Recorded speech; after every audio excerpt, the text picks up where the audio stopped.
1 and Love TV Live from Monday to Friday, 2 to 3:30 p.m. Don't miss out. I know of no safe depository of the ultimate powers of society but the people themselves. And if we think them not enlightened enough to exercise their control with a wholesome direction, the remedy is not to take it from them, but to inform their direction by education. Join Love FM 105.1 and Love TV Live for the program, The Afternoon Conversation. We provide you a platform for open dialogue and intellectual exchange. We encourage listeners to think critically, challenge their perspectives, and explore different viewpoints on various subjects by fostering a respectful and inclusive environment. The Afternoon Conversation on Love FM 105.1 and Love TV Live from Monday to Friday, 2 to 3:30 p.m. Don't miss out. It's yet another day, another time, another opportunity. We have to talk about issues of national concern. This time around, we'll be looking at the youthful community, specifically from the angle of one of Liberia's political parties, the ANC. We've invited Aliyu Kaidi, who is the youth league chair of the ANC. He's going to be talking more about the unfoldings since after elections, what is the party involved with, especially from the youthful angle as head of the youth league of that party. What are they doing to get the information across their political party, the vision they have for the country, and there are a lot more that can be talked about and that will be talked about. So we go for our commercial commitment. My name is Rufus Divan Cannon, and subsequently I will be joined by my co-pilot, Aloysius Jala.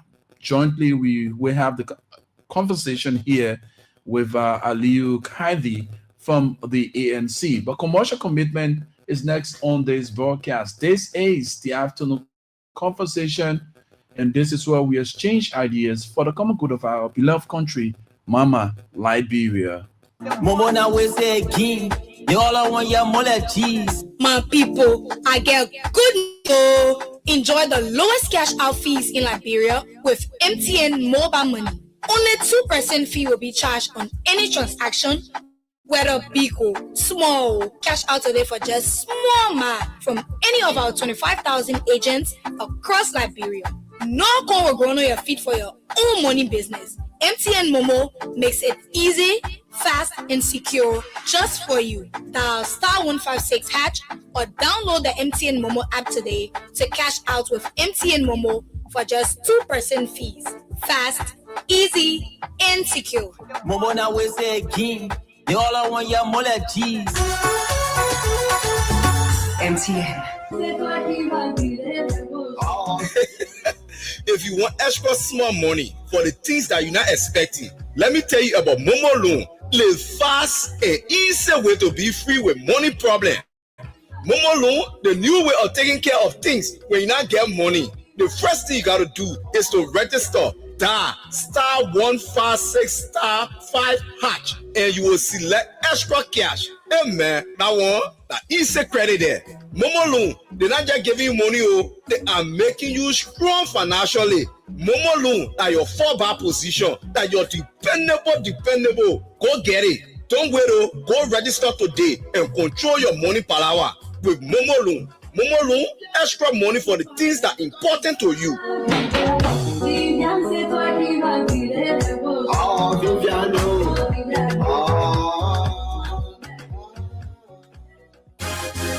Hey dear, I guess you need a little extra cash for those unexpected expenses.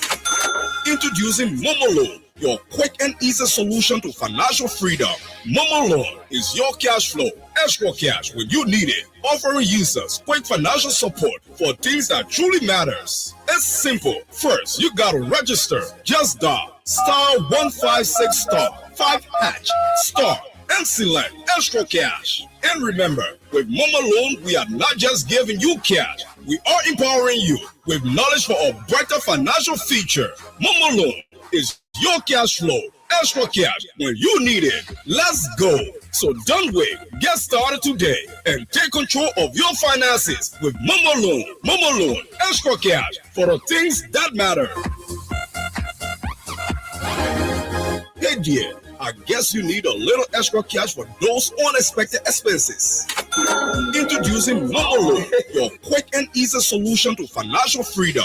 Momo Loan is your cash flow, extra cash when you need it, offering users quick financial support for things that truly matters. It's simple. First, you gotta register. Just dial *156*5# and select extra cash. And remember, with Momo Loan, we are not just giving you cash, we are empowering you. Knowledge for a brighter financial future. Momo Loan is your cash flow, extra cash when you need it. Let's go. So don't wait. Get started today and take control of your finances with Momo Loan. Momo Loan, extra cash for the things that matter.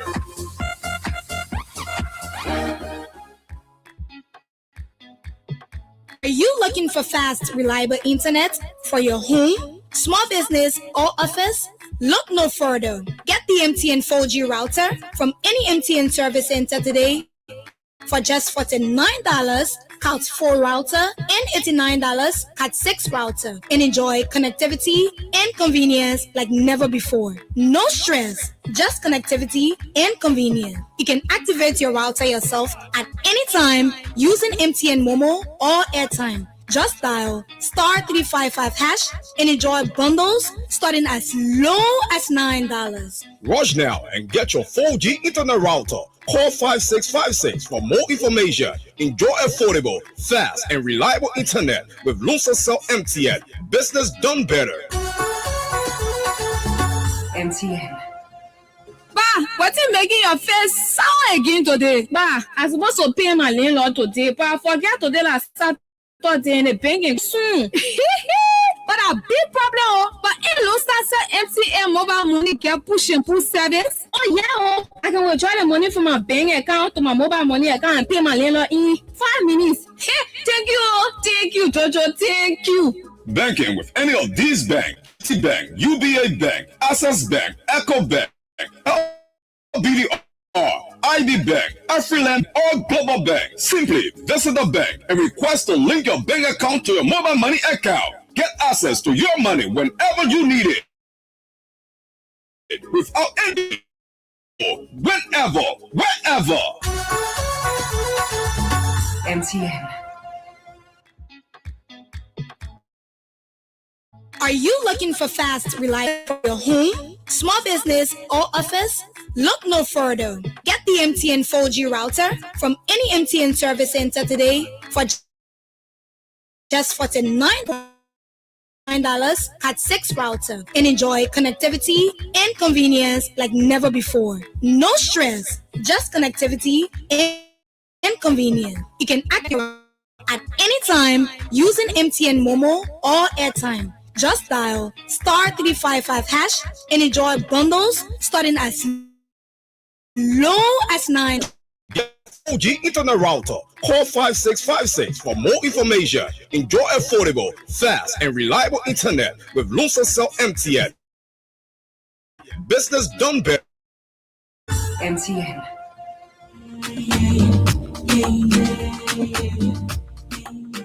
Are you looking for a getaway that combines the beauty of various accommodations? Look no further than Woki Farms in Carisburg along the Kakata Highway, where dreams come true from rolling hills to sparkling streams.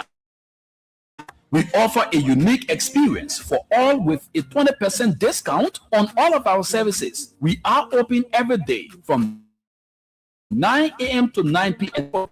The food at Woki Farms. We pride ourselves on our farm-to-table dining experience. Enjoy delicious meals made from fresh, locally and internationally sourced ingredients. There's no time to waste. Explore our farm where you can get up close and personal with friendly animals. A place with breathtaking views. You will leave your from cozy cabins to elegant shallow rooms. Woki Farms, where memories are sweet. Whether you are seeking a peaceful retreat or an adventure fun-filled vacation. We have live every Sunday. So why wait? Plan your vacation or outing with Woki Farms in Keresburg along the Kakata Highway and experience the beauty of nature, indulge in luxury, and create memories for lifetime. For reservation, call us on 0881 248401. From sunrise to sunset is grand at Woki Farms because we are the ultimate wonderland.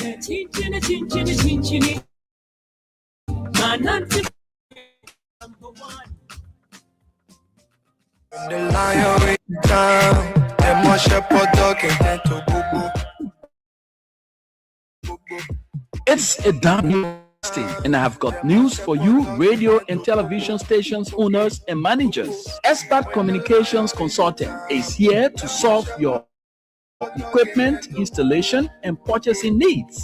At Expert Communication Consultant, we are the premier source for professional radio and television installation. Contact us today for the following services. We install and do servicing on towers from start to finish. We do a full installation of radio and television equipment. We soundproof and brand radio and television studios of all kinds. We do repairs on radio and television equipment. We do order radio and television equipment as well as spare parts from Italy. The biggest news is we have state-of-the-art solar broadcasting system that uses solar power. So look no further for your communication perfection. Expert Communication Consultant, your premier source for professional radio and television installation. We are located on 10th Street in Cinco, Monrovia, right in the technology building. We can be contacted on 231-886-462632 or 231-770-462632 or email us at owusup33@yahoo.com. Expert Communication Consultant, your premier source for professional radio and television installation.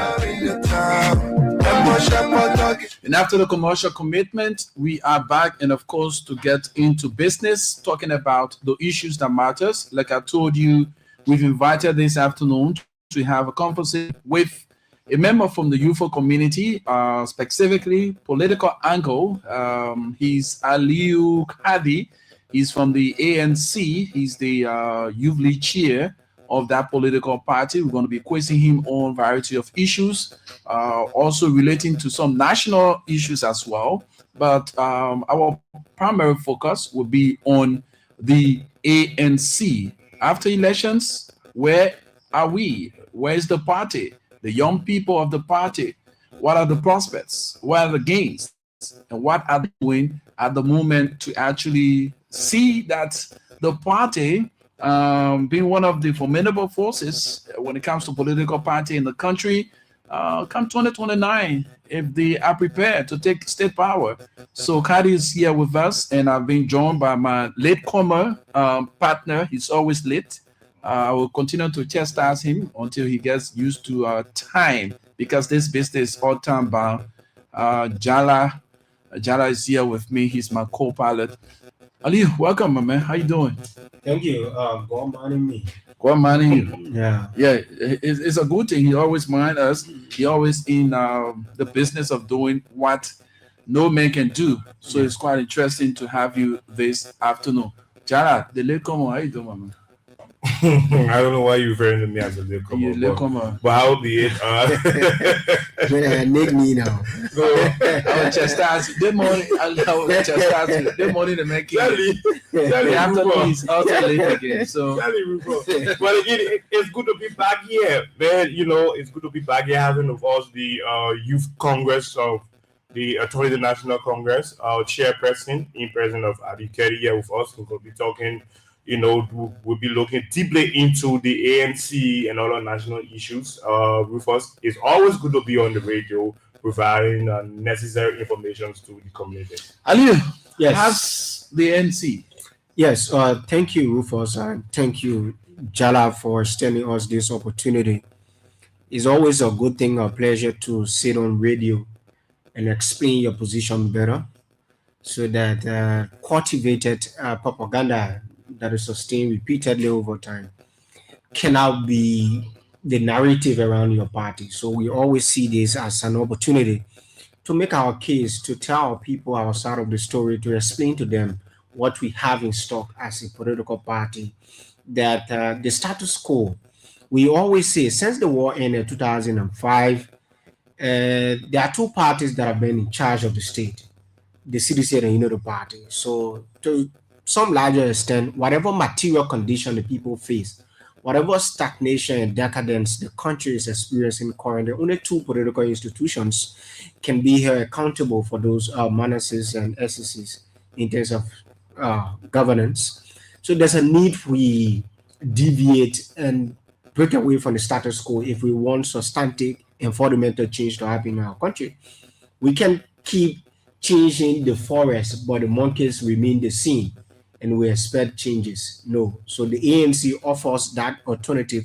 It is the tail lane that the ANC is offering, because there's a sense in which there are so many traffic on those both lanes and things are not flowing smoothly. We need a tail lane that will offer an alternative for things to flow in terms of job creation, opportunities for young people, building a reliable economy that will attract foreign direct investment. That is substantive for our people. That is very important. So we are here to explain ourselves. Thank you for the invitation. So it's good to listen to all of what you just said.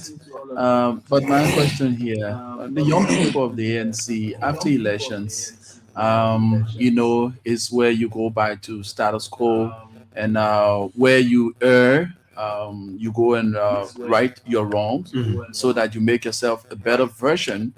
So you're coming back in 2029 will be far better and than what you were in the just ended elections. So the young people, you've been the head of the young people. What is the message from in-house you are giving them? So our message is to the young people is this: we constitute majority of the population of this country. And those who are currently running the state, most of their lives are behind them. The young people, most of ours is ahead of us. So whatever decision the political status quo takes today affect us more than the other folks who are in the government. That is why we ought to be involved in the kind of leadership that is being supplied to the Liberian people. And so getting the leader that will take this country from where it is today, heights unimaginable. Young people participation is crucial. What are the needs of the young people of this country? That is our message from the ANC. What do young people want? Young people want a country where when you leave university, you must have opportunity in the job market. Most of the university across this country, every year we have hundreds, sometimes thousands of graduates. Most of them coming out as young people. The moment they come out, they fall right into the unemployment line. That is problematic for a state. That is problematic. Our remedy in the ANC, we say, look, government is not the solution in terms of job creation. What has happened over the time, it has become a tradition. When party comes to power, they take all the other parties in the middle who are not supporting them, retire them, bring in a partisan. That is not a sustainable mechanism in terms of job creation. What you should be doing is expanding private sector, and there are a lot of opportunities to do that. You need a credible leadership to attract investment. Unlike what we're saying, we've seen past government, even now, when you read the U.S. climate report, that is a damning report in terms of appealing to investment.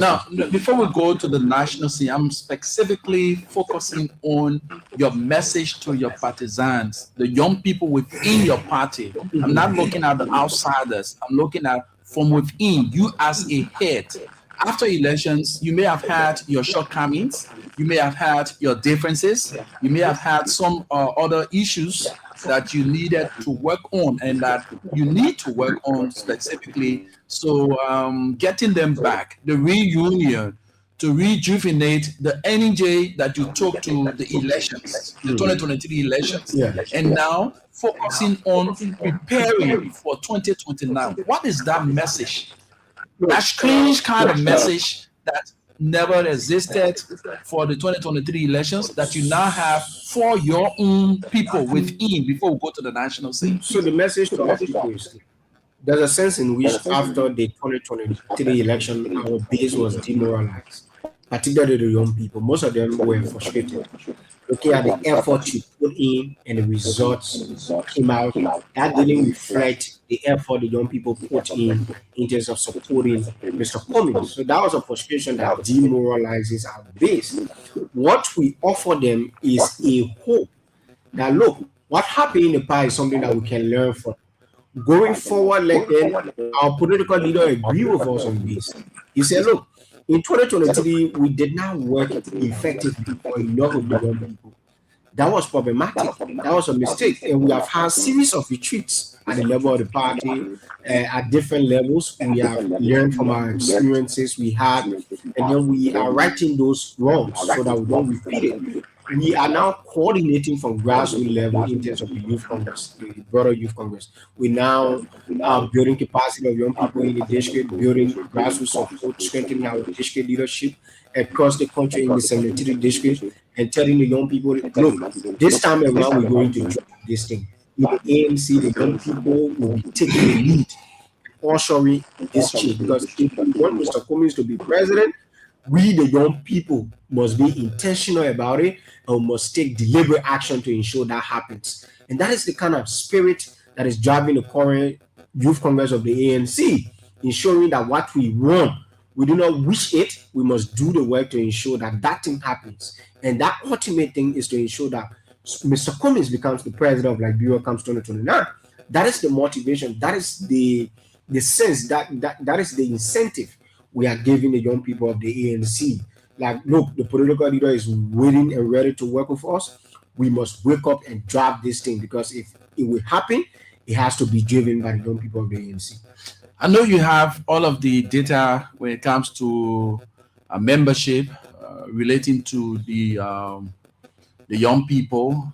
How many are you in terms of membership? How many are you when it comes to young people?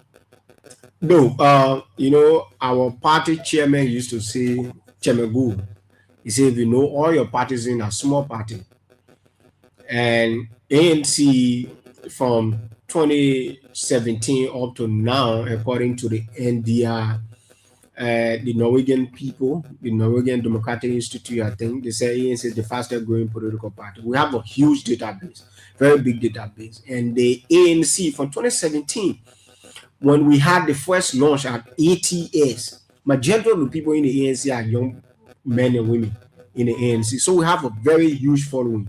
So as chairperson, if I can tell you to say off here, because there's a sense in which one group of people follow the ANC and they have the database, those who in the mobilization office of the ANC, those who are even in the Youth Congress, we have mobilization department.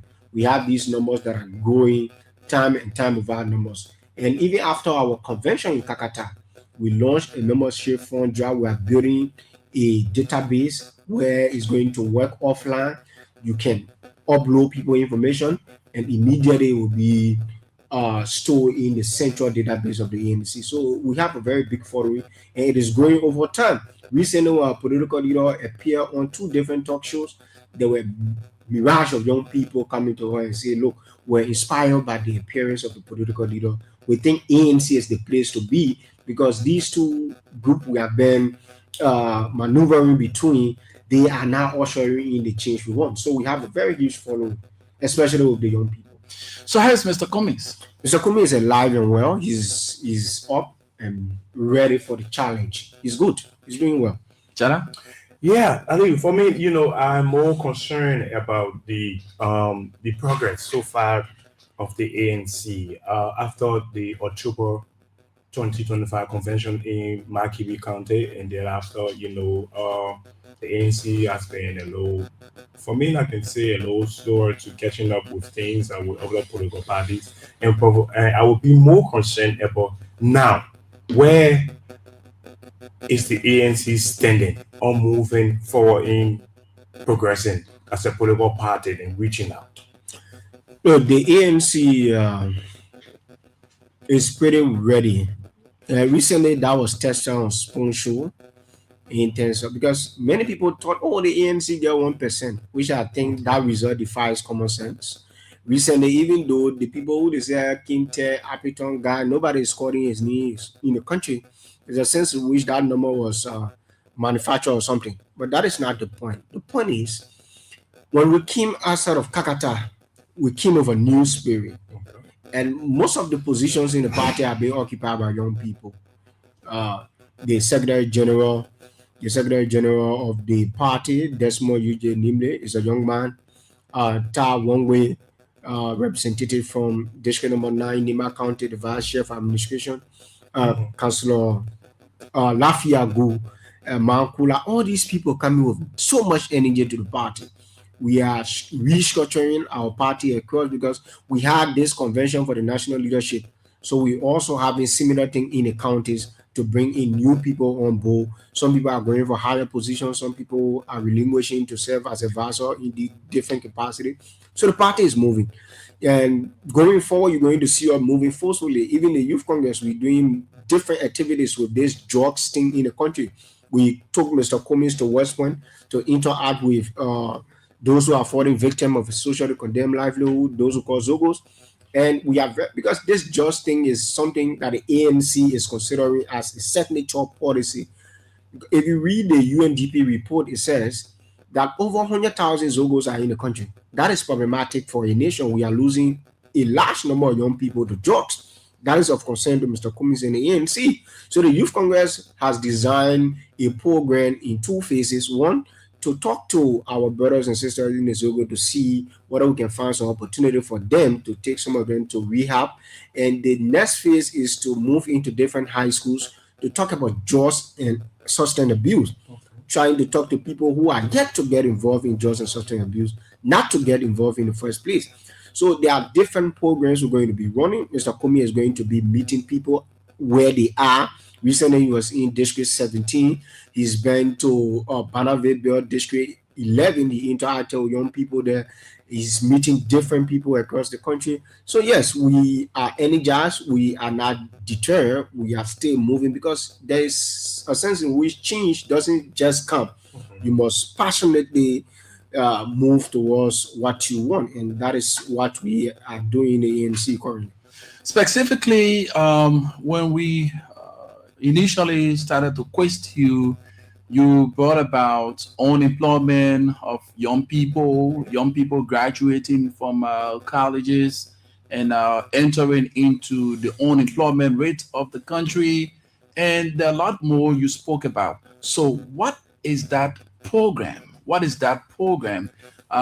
From your own political angle that you've actually designed to get the young people attention and get them back into the employment sector, wherein creating jobs or getting them to do business, or being an entrepreneur or so forth?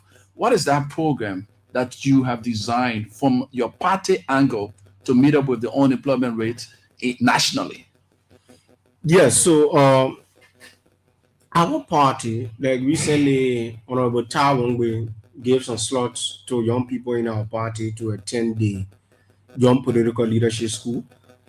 We are making effort to enroll people at GONET. The foundation itself, if you have heard about the Cummings Africa Foundation, that foundation has been over the years. This is now a new thing for the foundation, giving money to young entrepreneurs. People come and pitch their business plan, and when the pioneer is convinced, they give you money in a neighborhood of 10,000 USD. That is not a loan, it is a grant. Free money, just pitch your business plan and you get the money and go do your business. So why it is true we are doing all of those things. But like Mr. Cummings said, there's only one position in this country that can effectively affect the lives of everybody, that is the presidency. That is inarguable. Because one person, you can only do so much. To affect the 5.2 million people we have in this country, you need presidential power to do that. You need to use the resources of the people, harness the resources of the people and deposit them on their laps so that they can benefit from the natural resources of the country. That is our drive. If you some of the things we have done in the country, the ANC and Mr. Cummings, the other day he was listening them on a show and the journalist got tired. He said, wow, the thing too long. He has done so many things. But most often when he does some of those things, he doesn't carry BBC and Al Jazeera for people to see. And that has been the scenario where people have the guts to say, what has Mr. Cummings done? Like some of the questions you asking, maybe if I went back home now, we should start publishing some of these things I'm talking about. If we send 10 persons to go there, we'll put on Facebook, we'll call some of your media outlets, including you, to come and have these things documented. But we are involved with these things in terms of building young people capacity. We are also in different workshops trying to harness opportunity for people to get involved with vocational training and all the kind of thing. But unfortunately, while the ANC is making effort in that regard, we are also worried about the opportunities in the economy. People go to school. When they graduate, they fall right into the unemployment line. That is problematic. We need an economy that will be able to absorb people when they come from school. We need an internship program that is going to prepare young people for the job market. And only government can do that. Only government can do that. But at the ANC level, we are doing what we can to help people as much as we. So basically, what distinguishes your youth agenda from other political party youths? Look, I always say this. The other political party, especially those who have been in power, they have served, they have been there. So nobody can come again and start promising and say, we'll do this, we'll do this. The people will start asking you, what have you done? You are giving power, what did you do? We saw the ghetto increasing in the country. We saw the influx of jobs. Today, the Unity Party is in power. Their best strategy for jobs is to beat Zogo here and there to leave ghettos. But that is not a strategy. What you need to do is to build rehab centers. Instead of building rehab centers, they are building political party headquarters across the country. It would have been a good thing for them to start building rehabilitation centers to take these brothers and sisters from the ghettos and rehabilitate them so they can be integrated into society. That is something. So ours is that we are not into government. ANC is using personal money. Mr. Cummings is using personal money. And like Mr. Cummings always say, the best predictor for future performance is past performance. So if you look at the personality of Mr. Cummings, he's not the traditional Liberian politician who will scheme and maneuver and somersault and cross deals. He's not the kind of Liberian politician. He has worked in a system where everything you earn is on the basis of merit. So based on the personality, his trademarks, we can easily say, no, because he performed in the past and he consistently executed, delivered results, and he was consistently audited. And there was nothing found on him. We can trust this man because he has been there. Even in the opposition, when he came to Liberian politics, we saw something called CPP. It was under his leadership that the CPP had its glorious day. We won most of the seats against the government. It was under his chairmanship as the leader of the CPP. When other people came there, the CPP degenerated into chaos. So he has a track record of serving. So on the basis of those things, we can say, look, because the man has this history, he can perform when he get this. That is how you measure people. Not that we'll be doing Baba Fakuri or be cutting sand, but we have to track people on their performance record and be able to predict for future performance. That's how we do it. Information is as important as food, water, shelter, and medication. I overheard you talking about not taking folks to see what you've been doing. But mind you, the media plays a pivotal role, and the people get information through the media. Visibility counts. Don't you think within your mind and with your studies done after you have gone to elections twice as a party and seeing yourself at the level you've reached, don't you think your information arm is one of the basic problems for the numbers that you pull out at elections? Like I said, we have had a moment of self-reflection in the ANC. After the election, we went to different retreats. We start to backtrack and study what went wrong. Propaganda is one. Information is also. And because we did not do certain things, we learn from them. So all the mistakes we made entering into an unholy alliance where people had different agenda, the so-called CPP, we went there innocently thinking that we are going to follow the processes that we spell out in documents, and people came and used propaganda and all sort of things. So we learn from all of those things. We learn from them. So we are not going to make those same mistakes. That is the difference with the ANC currently. Because we learn from those mistakes, we are very reluctant to start to rework some of those mistakes. We are going to do things at our own pace. We are not in rush to do anything. So the ANC, yes, we learn from those things. I just mentioned Mr. Cummings, all of the things he's been doing. The late Senator Prince Johnson, he went on radio the other time, he said Mr. Cummings gave him $50,000 as contribution for the Prince Johnson University. He did not put that on radio. When he gave the current president at the time, former vice president, he gave him $5,000 when he was launching his Joseph Barker Foundation. He did not call the press. When he gave the AME over $50,000 to establish the graduate school, today it is named in his honor, Alexander Benedict Cummings Graduate School. When you go to Ken Johnson Road, you see it. When he went to Cape Mount, when the bar mob were disturbing the people in Roswell, he left 10,000 USD there through Charlie Brusky. He did not put it on the radio. When his foundation is offering scholarship to science and mathematics students across the country, instead of marrying AMU, UMU, all of these places, they do not put it on radio.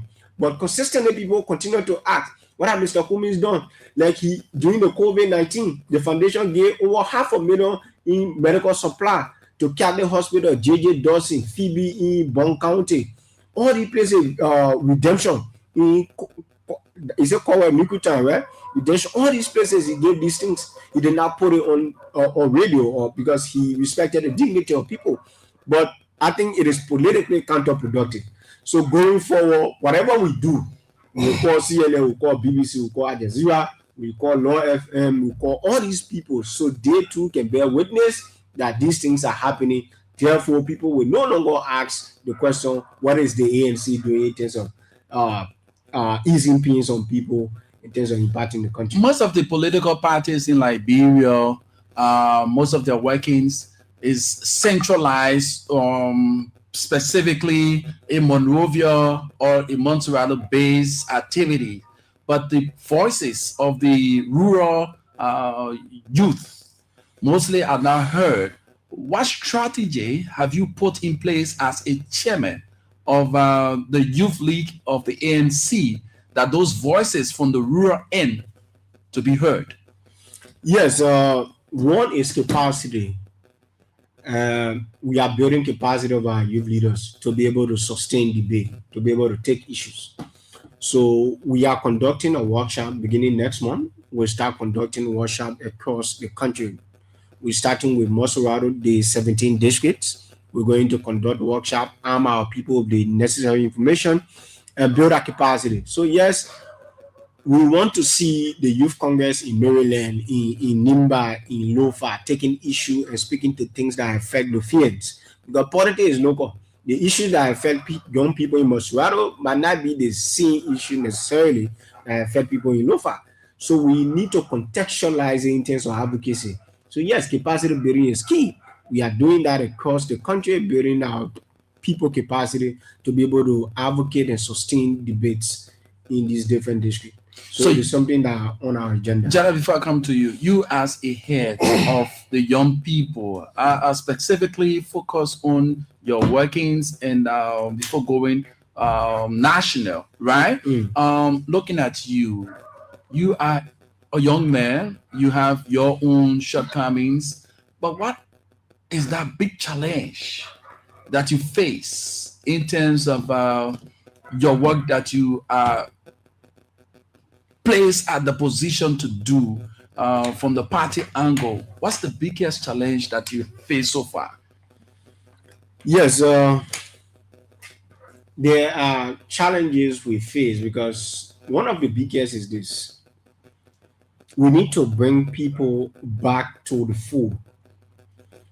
Many people supported us, and for some reason they left. especially I'm speaking directly in terms of the young people who learn. We are reaching out to them, listening to them, discuss their different issues. So that is one of the challenge. Those who were with us and they left for some reasons, whatever reason, we are going back to them and trying to bring them back into the fold. That is a challenge because we have to reconcile on those issues that enforce their living in the first place. So yes, we're working on those things. We also, in terms of, we need different things in terms of building the capacity of our young people. We need to leave Monrovia and go to some of these counties, Barrow and XYZ, gathering the people, trying to relay this information I'm sharing with you. So yeah, there are different administrative challenges, but we sign up for this and we are going to execute in spite of all of the odds we just mentioned. Being a leader is just not a ceremonial post. And looking at young people from diverse backgrounds coming under one umbrella to showcase and see to it that a political party is brought to power, specifically the ANC that you chair as a youth league head. Transparency and accountability is one of the things that young people facing serious challenge with. What have you put in place over the past chairmen you've had?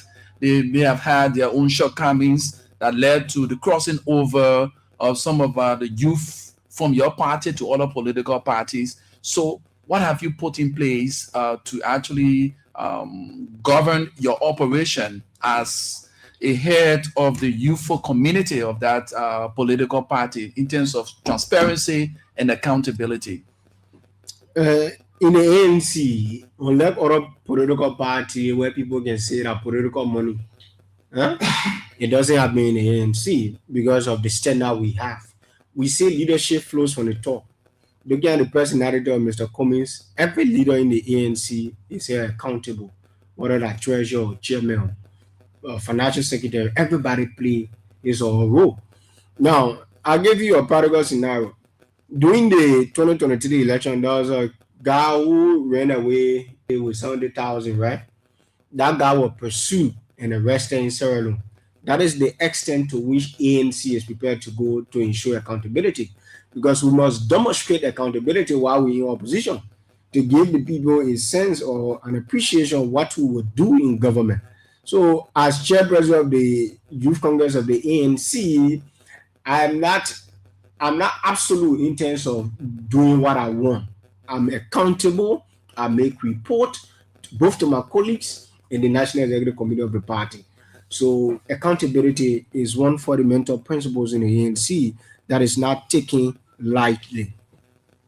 In your leadership journey, what lesson have you learned so far? So listening to people is key. You know, most time you go out and you try to talk to people without actually listening to them. I think most people, you go and just talk because you feel maybe you are superior in terms of knowledge and capacity. But there's so much wisdom connecting with grassroots people. And some of the things you might not be thinking, these people can actually give you ideas. So we humble ourselves in terms of what we have learned in leadership. We humble ourselves, go there and listen to them. You will get what you've been missing. You will get what you've been missing. Whether it's older folks, young people, you listen to them and it will tell you things that this is how things work. If you come with your party policy or your one jacket, one size fits all, and you go and start to execute in certain terrain, the people will stand by and watch you failing. But if you go there and ask questions, you relate with the people, they will start to give you direction. This is the unofficial leader in this place. Because there are some community you enter in, chief. They get some people there who are not in leadership in those communities, but they can tell you everything you want to know about our community.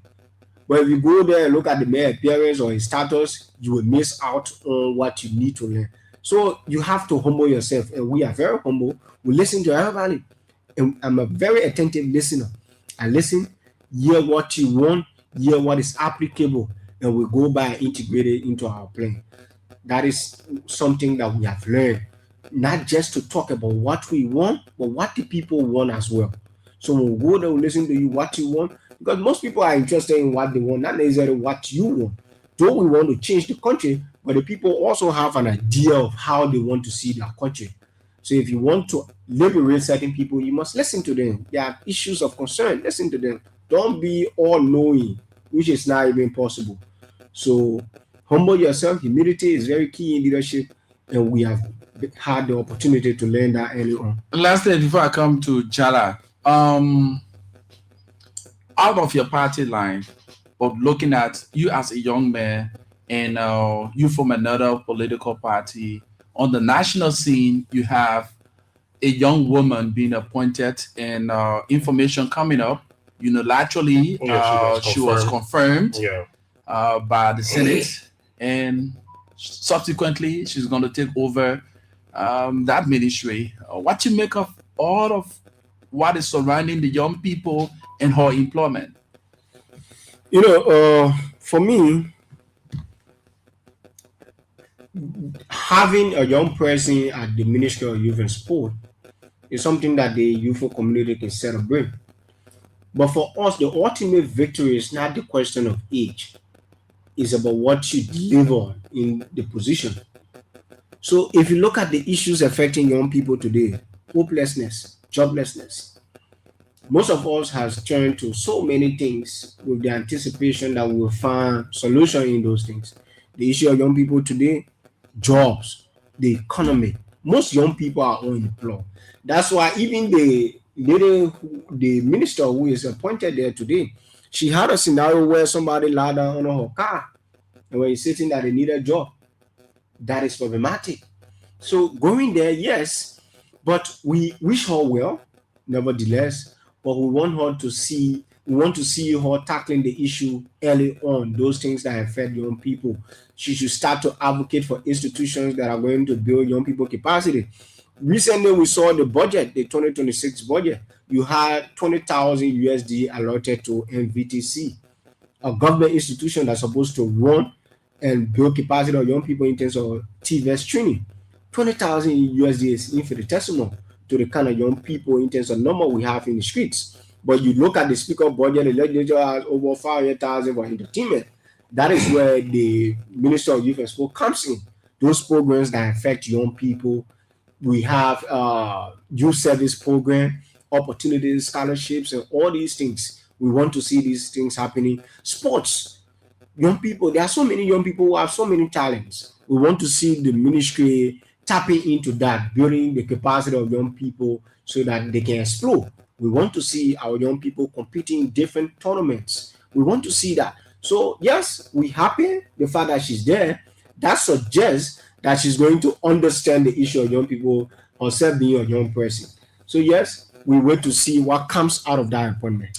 Yes, for me, I come back to the many Liberians have putting comments into the box by saying that even though he's have been a successful businessman up there, way up to the business top, and then now that he wants to become president of the Republic of Liberia, but he has never been tested before with any political power. He been elected as a representative or senator, and now he just want to move on strictly to the presidency.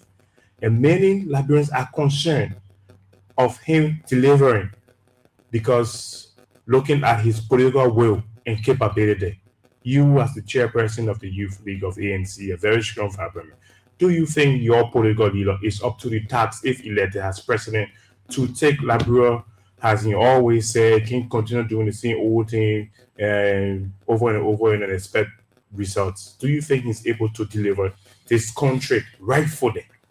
Anybody who wants to be president for Liberia, there's one thing you must avoid: the government experience we have in this country.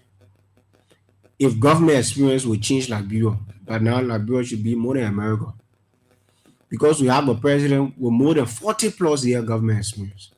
That is enough to change the whole Liberia. We had a former president who served as senator. That was government experience. He became president, and the Liberian people still say he did not meet their expectation, and so he was retired in 2023. What we need is a different kind of experience that the country is yet to see, that will make system to function, that will bring credibility in the economy, that will ensure that we get fair value for our natural resources, that will place emphasis on young people development, that will improve our health system, that will not say either or, we'll be doing this and this, to say government is doing this so we neglect this. No, there's not an either or situation. We can build roads and we can improve the economy for people to get jobs, the bread and butter issue. Sarcastically, the Minister of Finance were talking about creating bread and butter ministry, and when people don't know what to do, they degenerate into sarcasm. So Mr. Cummings, the kind of experience he comes with is to ensure that system function. Now, if you listen to boys, no, the job Mr. Cummings was doing at Coca-Cola, you have presidents from other countries consistently calling you, they want to meet, they want to have conversation, they want to bring that investment in their country. So the same with government, when you come to power, now you need outside support. We see our president have done many trips outside trying to get investors. Mr. Cummings being an investor himself, that is his cycle. The reason why Joe Bugger get government experience because he knows all the people there who been in a cycle since the 80s or the 70s. Mr. Cummings himself, being an investor, can go out there and people will support it. Former President Weah, it was very easy for former President Weah to bring Samuel Eto'o to this country and DJ Drogba. You know why? Because that's his cycle. He came from there. So they felt comfortable coming to support one of their own. Mr. Cummings, being a corporate investor himself, will also have or find it easy to bring these people in because he's one of them. They will come and support it. The choice that he's going to protect their investment. He's not going to have a government where before you come, the man say, my man, bring 10 million, signature bonus, that divide. No, you are stagnating your country because while you are requesting 10 million, Sierra Leone needs that investment. The man has the choice to choose between Liberia and other countries. He can go Ivory Coast, he can go Sierra Leone, he can go Rwanda. So the same way a Liberian president will be going to Dangote, Paul Kagame also going to Dangote. What distinguishes anybody is your credibility, the caliber of leader that is making that presentation. Mr. Cummings, because look, my first time seeing a billionaire, real life, I say in movie, it was through Mr. Cummings, a billionaire. And the guy told Mr. Cummings, Alex, I will not come to Liberia because you're my friend. I will come to Liberia because the system works. I will not bring my money here on friendship. I will bring my money because I'm sure of returns. I'm sure of suitable climate in terms of investment. So if you don't have that leadership that will ensure that climate is established, obviously you will not get it. But then many will say it again. Cummings don't have to reach way up to the presidency before he bring in some of these investors to help create jobs and also help create companies, for citizens, also the young people to be able to move around. You are talking about the unemployment rate. Why can't he talk to his investors or to his billionaire friends to come now and invest into the economy so that the job surplus can be at high rates? Mr. Cummings has two different businesses in Liberia that are employing people. Two different businesses in Liberia employing people. But the scenario is that, you see, the guy's name been chasing Musa Berete Refide from MPA. During the CDC regime, they chased Terra UA. Sabu Union used to go and collect taxes, and they said Terra was not paying taxes. In this country, is it LRA or Sabu Union that can collect tax? So instead of LRA collecting the taxes, we saw Sabu Union collecting taxes. So the point is, when you have a country that goes after its opponents because of different view, it is also possible that these people will go after your businesses that we've seen in the past. Musa Berete, Terra UA, and all the people. When they feel threatened by your participation, they go after you. So Mr. Cummings' businesses are here. His foundation is here. The foundation says he's doing charitable work. They're not after the foundation. Today, you do not know the business need. The moment you hear the business need, at the time the government will Liberia know that the business ain't been paying tax for some time. So you don't do these kinds of things. What we need in this country, however, is to say, look, we have come a long way. What does Liberia need? What does Liberia need? Do we need the same kinds of political leaders, the same kinds of politicians in the country that will go around telling our people, say, oh, the man get political experience, the man get this, the man get that. But then ask yourself, what has this political experience done? The other time Mr. Kumi was on the radio and somebody called, one of the government ministers called, I think GSA assistant director or so, and he said something. He said Mr. Kumi should go and become representative. Not that being representative is a bad job, but anybody who means well for this country, when you enter the representative, you just want a month 73. When you go to the Senate, you want a month 30. The men start fighting you for the men say you won't be president. So they start fighting your ambition. But now Mr. Kumi are going to be maybe you are going to be in a majority bloc or minority bloc because the government wanted a regime speaker. Maybe you are going to be in a capital building burning saga. Those places has proven, and the legislature is one of the infamous branch of government in the eyes of the people. Before, the police used to be very infamous in the eyes of Liberians, but now if you conduct a survey, the legislature is one of the most infamous branch of government that exists in the country currently. So this thing about political experience does not suffice, because we have had a situation where people with political experiences were predicted to solve the country problem, and they came, we saw how they performed. Today we are seeing how they are performing, and so it is no longer a prerequisite, a benchmark for progressive development in the country. If we want things to change, we must do things differently. We can't keep doing the same thing. Like Mr. Cummings always say, you can't keep doing the same thing over and over and expect different results. If we keep electing the same kinds of leaders with the same kinds of political experiences, we always get budget manipulation. We get people put money here and go after it. NSA budget will increase because there's no audit. We'll do all sorts of things to manipulate the country and sell propaganda to the people while the real issues are forgotten. Well, if you just join us, this is the afternoon conversation. We are experiencing some internet fluctuation, but that will be settled, short while. We are playing host to Aliyu Kadi. He is the chairperson of the Youth League of the ANC, the chairman of the Youth League of ANC, questioning him on the activities as a head of that youthful body, the youthful body of the party, and looking at the national scene, what is out there for the young people, what he thinks can be done to transform the lives of the young people of this country. So if you're out there and wanting to weigh in, we are now going to take our commercial commitment. When we come back, following our commercial commitment, what we're going to do here, we're going to open the lines so that you can weigh in. The numbers are 0887 105 105, 0778 665 073 are the numbers to call and form part of the program, the afternoon conversation, as we play host to the Youth League chair of the ANC. So let's get this quick commercial commitment to be right back. Don't go away. Are you looking for fast, reliable internet for your home, small business, or office? Look no further. Get the MTN 4G router from any MTN service center today for just $49. Cat 4 router and $89 Cat 6 router, and enjoy connectivity and convenience like never before. No stress, just connectivity and convenience. You can activate your router yourself at any time using MTN Momo or airtime. Just dial *355# and enjoy bundles starting as low as $9. Rush now and get your 4G internet router.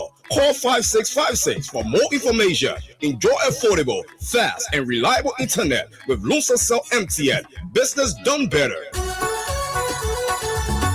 MTN. Bah, what is making your face sour again today? Bah, I supposed to pay my landlord today, but I forget today last Saturday and the bank is closed soon. But a big problem, oh. But it looks like MTN mobile money get push and pull service. Oh yeah, oh. I can withdraw the money from my bank account to my mobile money account and pay my landlord in 5 minutes. Thank you, Jojo, thank you. Banking with any of these banks, GT Bank, UBA Bank, Access Bank, Echo Bank, LBDR, IB Bank, Afriland Bank, or Global Bank. Simply visit the bank and request to link your bank account to your mobile money account. Get access to your money whenever you need it without any headache. It only takes 3 minutes. Mama more, whenever, wherever. Commercial break is off. We are on here playing host to Aliyu Kadi. He is the chairperson of the Youth League of the ANC, talking more about his party and those things they are involved with. All we can to get our internet from the other end restored for our B8 while we try to get it restored. The lines are open 0887 105 105 0778 665 073 0887 105 105 0778 665 073. Our numbers to call. You've been listening to him. He's been speaking on those issues, the shortfalls, those things they are put in place to right their wrongs and move ahead. Looking forward to 2029. What have you to say to him concerning that?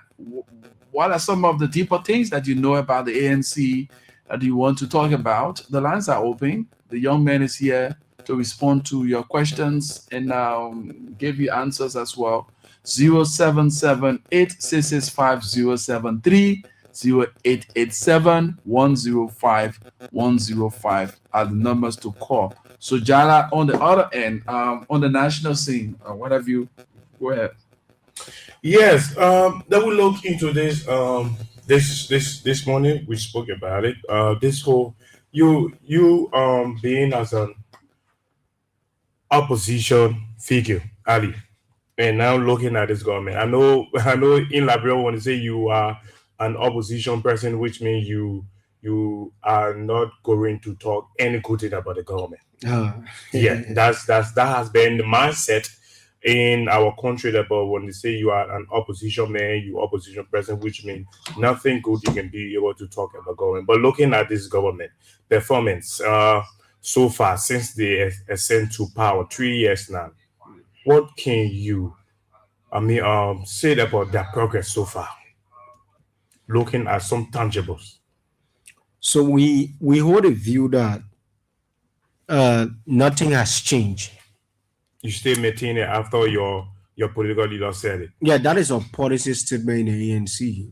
The fact that our political leader has said that nothing has changed.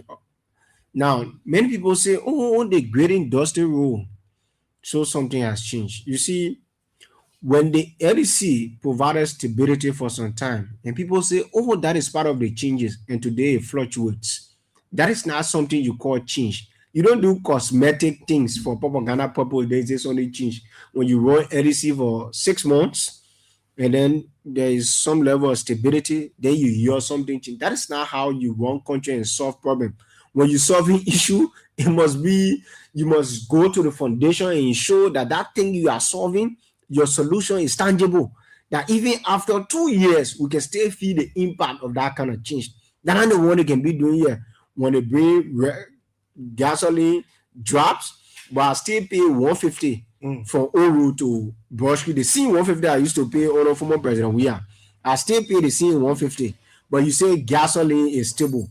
But then the people for ERW Junction, they still pay 200 Liberian dollar from ERW Junction to Broshki. Then you set a bill. So I went to the Coke shop one time. I go buy Kobo for a fee. Then my man go eat for a fee. The Oma brought it around. Said, Oma had a full sumazo. Government I bring red bread and the Oma said, but that only red is in the pen. You know more for tin or oil. You know more for the oil. You know more for the one. I said, Oma, sorry. So those are not things you call changes. changes in the sense that the ANC is pushing is that, look, Liberian people generally their lives better today than it was 6 years ago. So If you can let's hold you there and take this caller. Hello. Good afternoon. Good afternoon. Your name and you join us from where? Thank you. My name is Emmanuel F. Jacobo. I join you from the District 12 Bell. Let's hear you, Mr. Cooper. Thank you so much, Chief. Let me say thank you to your studio guests. My concern has drawn on the issue of electing Kumi as a president. Kumi has no record of serving in government from day one throughout his life.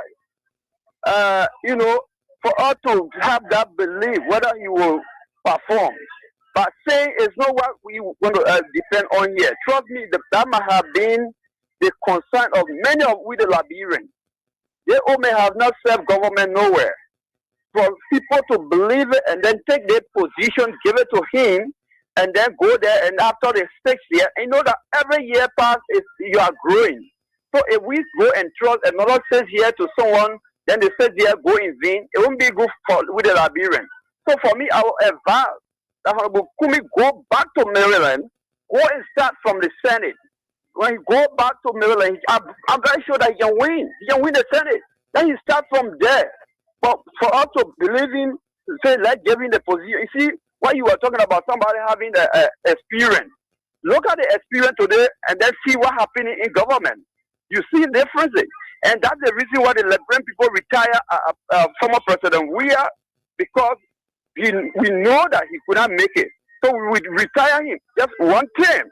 So we don't want to be making those kind of mistakes all the time, Chief. Thank you so much for your expose. Thank you. 0778-665-073, 0887-105-105. Barely 15 more minutes to go. Put in your calls. Let's get to talk about these things that matters. We are playing host to the youth chair of the ANC, Aliyu Kadi. He's here talking more about his party and what the party is capable of doing, and looking at the youthful community, what the guys are able to do in transforming the young people. Hello.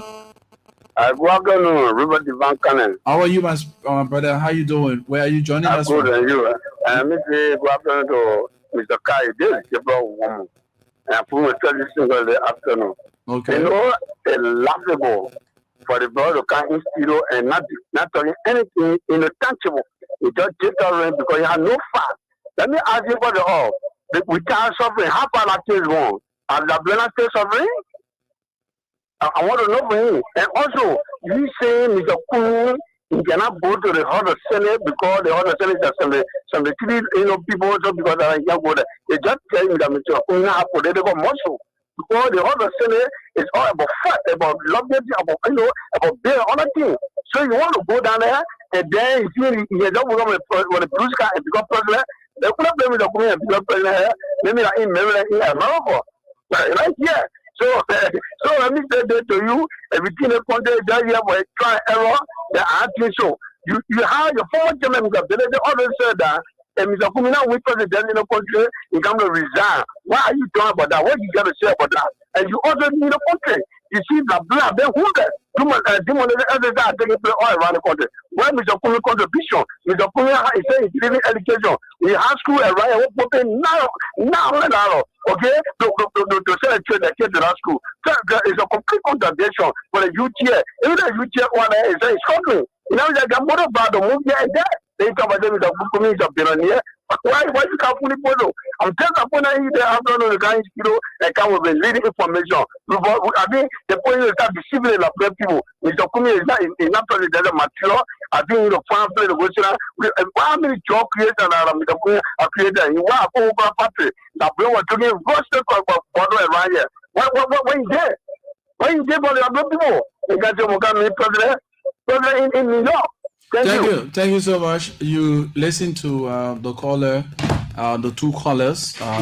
We still expect more of your calls. 0887-105-105, 0778-665-073, 0871051050778665 are numbers to call. Ali, let's listen to Yes, we don't blame our people. Most time when people call, they misdirect their frustration. When you hear the last caller, he's frustrated. You can see the country is having a tour on him. The economy is having an impact on him. So where to direct the frustration is his problem.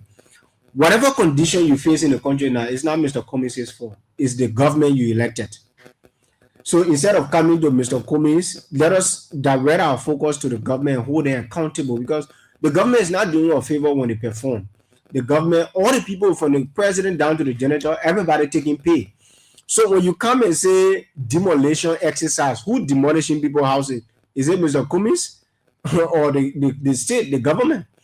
When you come and say, what has Mr. Cummings done? Look, when Mr. Cummings was at Coca-Cola, he gave Liberia $1 million United States dollars. How many of your presidential candidates around here has done such? Not to a political institution, but to Liberia. And Madam Salif, at that time, current President Blanca was vice president back then. They gave Mr. Cummings the highest humanitarian award. That way you can use your phone, Google. If you get a phone, you get internet, go and Google it. Mr. Cummings, when you were at Coca-Cola, gave Liberia $1 million United States dollars to fight Ebola virus. That is documented. We're not just saying things off here. When you come and say, oh, Mr. Cummings got political experience, then the question I ask you, if that political experience will change the country shouldn't be like this now. Because we get political experience. You said, you told president, we are political experience, government experience. He was in the Senate. He left the Senate, he became president. And the Liberian people say, oh no, we got to change the man because it's not meeting our expectation.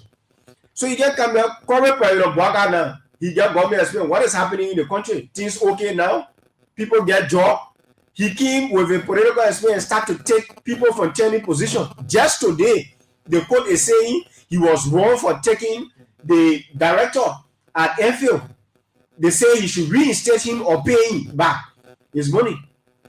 That is the political experience we are dealing with.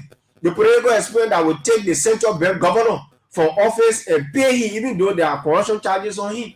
That is the political experience. The political experience that will support a rebellion against a certain speaker only to usher in a regime speaker. That the political experience you're talking about there. A political experience that will make people homeless in this country. Liberians are put in the street to sleep without security, but the president is sleeping on AC and state security are protecting him. That is the kind of experience we're talking about. Political experience that market women today, the economy is tough. Go in the street. People are carrying microphone to women. They are saying the sellers are plenty but no buyer. That's the kind of political experience that kept this country. Then you can't say that senator and get change country, a representative. If that representative and senator get change country, the country should change. Because we get rescue speaker today and we get rescue Senate Pro Tem. So they get the both houses and they get rescue Chief Justice. They all over the government get rescue president, rescue Senate Pro Tem, rescue this and that. The deputy speaker too is also a rescue man because he supports the rescue government. So you have all the rescue people in the government. What is stopping the change? You build 4-year mansion when people in 4-year need industrial factories to start working. And the president say he never knew about it. You come here and lecture all about political experience. That political experience will change this country. So now, to the issue, you may mention development comes with pain. I often hear people say, things are hard, things this, things are that. But let's understand, the reggae star made a song. That's the way it is. Mm-hmm. Things will never be the same. Looking at it from another perspective, demolition exercises that are ongoing as to whether it's in the best interest of the country or not, or it's being politicized. So we just characterize the entire thing and say, oh, the Liberian people are suffering. So let's look at it bit by bit. Demolition exercises that are ongoing. You have people building in the alleys. You have places that are not meant for construction. You have people building structures there. Now government is government ain't ready yet. Back in the days when we were erecting these structures, now they were remanded. Now government is ready and carrying on these demolition exercises, and we tend to politicize it from whence we speak. Look, thank God you. That's a very interesting question from whence we speak. Look, we speak from compassion. We speak, when the president said, "Go on, I'm making new land again," that was the highest form of provocation you can get from your leader. Serious disappointment. God will not come down from heaven and come to govern the people. The president is a deacon, and I believe he knows that government is God on earth. So while God will not come down from heaven, it is the government that should ensure that the people's needs are met. When we talk about demolition exercise, we're very particular in which demolition we're talking about. If you went to the 72nd barracks, that is a land owned by the government. On the question of private land, that is a different scenario, because a private librarian wants his land. If the court gives the man his land, the government moves in to transfer ownership back to the person. But in the case where government has a land, and it is government citizens like you that are on those lands, you don't wake up in the night and start to bust people's houses and make them homeless. You must have a transition plan. That is where I get frustrated when I hear about government experience. Both get government experience. You get government experience. These are simple things. Before you move here and make people homeless, you must have a transition plan. In the case of the 72nd, I don't know whether you want to take that call. Yeah, we'll take the call about just a provision of information. This invasion from the barracks did not start during this regime. It was during the regime of Madam Ellen Johnson Sirleaf, where provision were made, packages were handed over to folks who were dwelling at the time at the barracks, but they failed to exit. So now the government passed, tenure ended, then came in the CDC-led government. It was all in the corridor that the AFL were going to come to reclaim the barracks. So those who were paid, should leave. And there were also packages created for the ones who came after those people were paid, but they did not leave.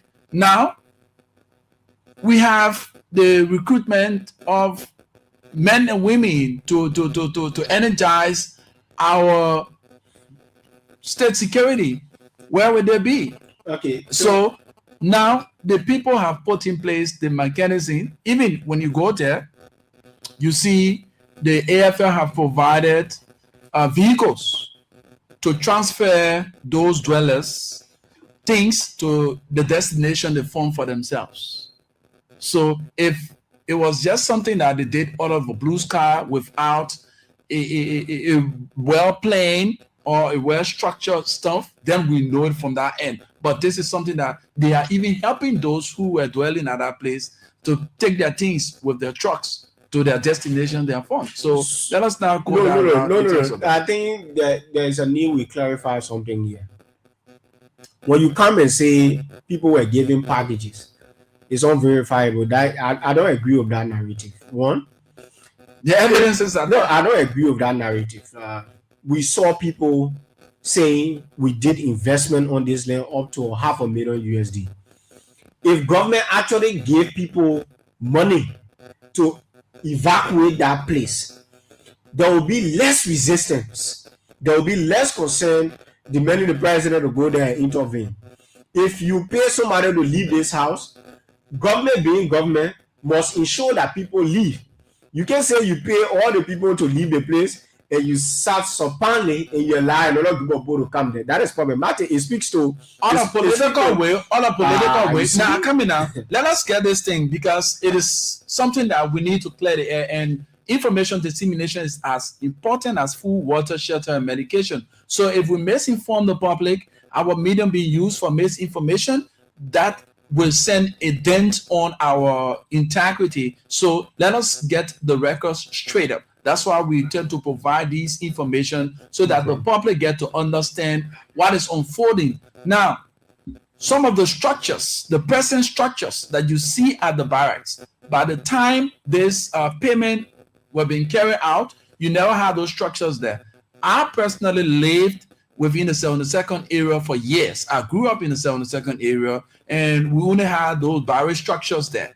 But all of a sudden, we saw people buying parcel of land there, building gigantic structures like the $1 million structure you talk about. Even on the camp fee, the army camp fee, people started selling the land all of a sudden. So the time that were given for the folks who were paid to leave or given some packages to leave, and structures that are now being erected. Come on, you know very well this place belonged to the government, in particular the armed forces of Liberia.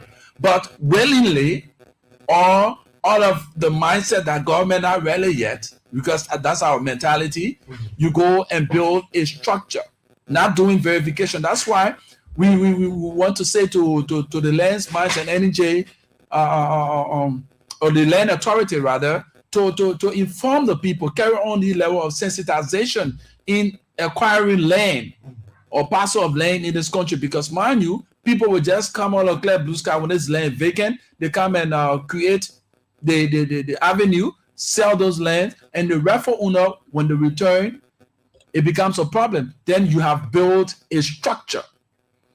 Even you are given squatter rights. You see people on squatter rights building structures that are durable.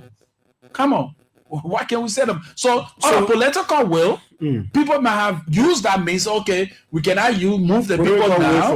We can, because you have it started during the second term of Madam Ellen Johnson Sirleaf, right? Now you went on to the CDC-led government. When CDC came into power, it wasn't implemented. Okay. After they were paid, they weren't implemented. Now you have the Unity Party-led government returning under the stewardship of President Joseph Newman Boakai, and looking at the growth of the army, decided to, okay, we remember paying people to leave this place because, we need to create the level of, housing for the soldiers. So we need to go and claim our land. There somebody have built a structure. So what can we say? So listen, there's my point, right? What I hear what you say, but again, I still don't agree with the methodology. Now, if you went to Shuffling, there's a very big barracks there. When people misbehave on the army, they carry them going breast that yard. Let's hear this person. Hello? Yeah, Ruben, tell someone, man, this is Gabriel Barney land. Let's hear you. The ANC, they are regime collaboration. Since the ANC, the Boakai win election over 3 years, how many times here Mr. Kumi having press conference condemning some of the action of Mr. Boakai? Corruption increase. Yesterday, Mr. Kumi was protesting, calling for change on the bill. I let it up, we are frustrated because, for property on because your political leader was calling for change on the bill, and the bill decision. Okay, so how many times you see demonization taking place? You see police brutal people beating people. How many times here, even the usually how many times they condemn Mr. Boakai government corruption, the increase? How many times they are condemned that? Okay, Mr. Kumi just parade with Mr. Boakai. We saw Mr. Boakai, Mr. Kumi, taking picture, having a short drink, they were drinking beer into SKD. Okay, so we know Mr. Kumi will not do anything in that blood issue, not going to do anything because they are ridiculous collaborators. We know that. I open your chin, I'll be part of it. The love regime, we show consistently Mr. Kumi, but have you produced a riot? How many times you put up for the people? Because Mr. Boakai, believe Mr. Boakai in a peer group, or then I know the idea of all people, I know, associations, they were against. Former president, we are the same as we are. He was a member from the ghetto, so because of that, they don't want to see it. So, yes, the reason why Mr. Kumi are not responding to anything Mr. Boakai done. Everything Mr. Boakai done, Mr. Kumi let's provide the information. If you say Mr. Kumi have now responded to some of the things that the government is doing, I would differ for that, because several times Mr. Kumi has spoken concerning the workings of the government several times. You are here. You are not already calling Mr. Kumi all day. You were seeing your brother. They were probably right. How many times Mr. Kumi have press conference? Even the youth chair. Let me how many times they have press conference to condemn some of the action that Mr. Baraka against our people. Okay, my brother. But the political for our citizens in Kido, Mr. Kumi has never spoken on that. Okay? So we know Mr. Kumi is better with Mr. Baraka. They are good collaborators. Thank you. Thank you so much. Everyone entitled to their opinion. That doesn't make it a fight. So all we need to do as journalists is to create the level playing field and verify some of these informations that are provided by those who call on our programs. Let's hear you. What's your response? Yes, so I think the brother is he has this anger, and I can understand why. The things are not fine in the country. There are too many excesses of the government. From the Youth Congress, we have a routine pattern of speaking to issues. At the end of every month, the ANC Youth Congress speaks. So to say you haven't heard and you haven't been following, start to follow the ANC Youth Congress. We speak every time. Mr. Kumi recently responded to the President's State of the Nation address. You talk about Mr. Kumi's being with President Bouaka is out of respect for the presidency. Mr. Kumi was equal with former president. We are. So is he there with the president, former president? So it's not war we own. There's no need for guns and too much anger. What we do, we engage constructively and hold the government accountable where we need to hold the government accountable.